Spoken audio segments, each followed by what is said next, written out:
How to change voice in KineMaster. Now, in order to change voice in KineMaster, you just simply need to open KineMaster and import the clip into the editor at very first. And after importing the clip with voice in the editor, you will need to select the clip at very first.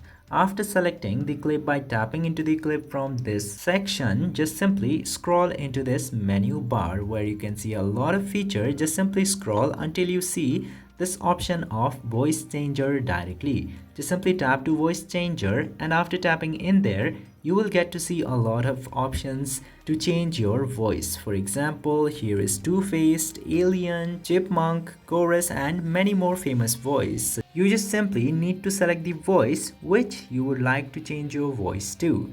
And after selecting the voice from the voice changer, you just simply need to go back and the voice is changed like this.